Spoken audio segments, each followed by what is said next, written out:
সময় যত গড়াচ্ছে ততই ভয়াবহ রূপ নিচ্ছে ইরান ইসরায়েল যুদ্ধ।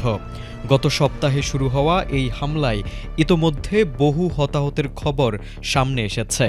দুই দেশের পাল্টাপাল্টি হামলায় আতঙ্ক ছড়িয়ে পড়ছে গোটা বিশ্বে।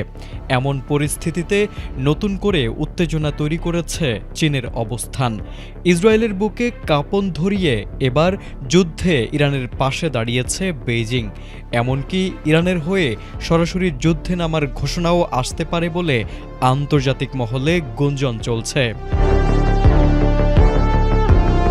ইরানে যুক্তরাষ্ট্র ও ইসরায়েলের সামরিক আগ্রাসনের কঠোর সমালোচনা করেছেন চীনের পররাষ্ট্রমন্ত্রী ওয়াং ই। একই সঙ্গে ইরানের শাসন ব্যবস্থা পরিবর্তনের যে কোনো চেষ্টার বিরুদ্ধেও হুঁশিয়ারি দিয়েছেন তিনি। তার মতে, এমন পদক্ষেপ শুধু পরিস্থিতিকে আরও জটিল করে তুলবে।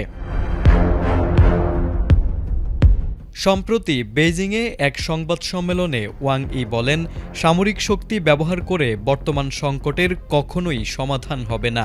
তিনি সংঘাতের বদলে কূটনৈতিক আলোচনার মাধ্যমে উত্তেজনা কমানোর জোর দিয়েছেন। ওয়াং ই সতর্ক করে বলেন, বিশ্ব আবারও জোর যার মুল্লুক তার এমন পরিস্থিতিতে ফিরে যেতে পারে না। ইরানের শাসন ব্যবস্থা পরিবর্তনের বিষয়ে যুক্তরাষ্ট্র ও ইসরায়েলের বক্তব্যের কড়া সমালোচনা করে ওয়াং ই বলেন, তথাকথিত রঙিন বিপ্লব বা ইরানের শাসন ব্যবস্থা পরিবর্তনের প্রতি দেশটির জনগণের কোনো সমর্থন নেই। তার মতে, স্থায়ী শান্তি প্রতিষ্ঠার একমাত্র পথ হল কূটনৈতিক আলোচনা ও পারস্পরিক সমঝোতা।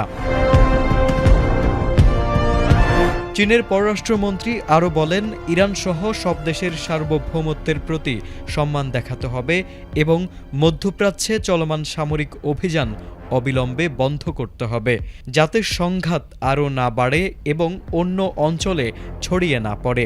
তিনি বলেন, এটি এমন একটি যুদ্ধ যা কখনো হওয়া উচিত ছিল না, কারণ শক্তি কোনো সমাধান দেয় না, বরং সশস্ত্র সংঘাত শুধু ঘৃণা বাড়ায় এবং নতুন সংকটের জন্ম দেয়।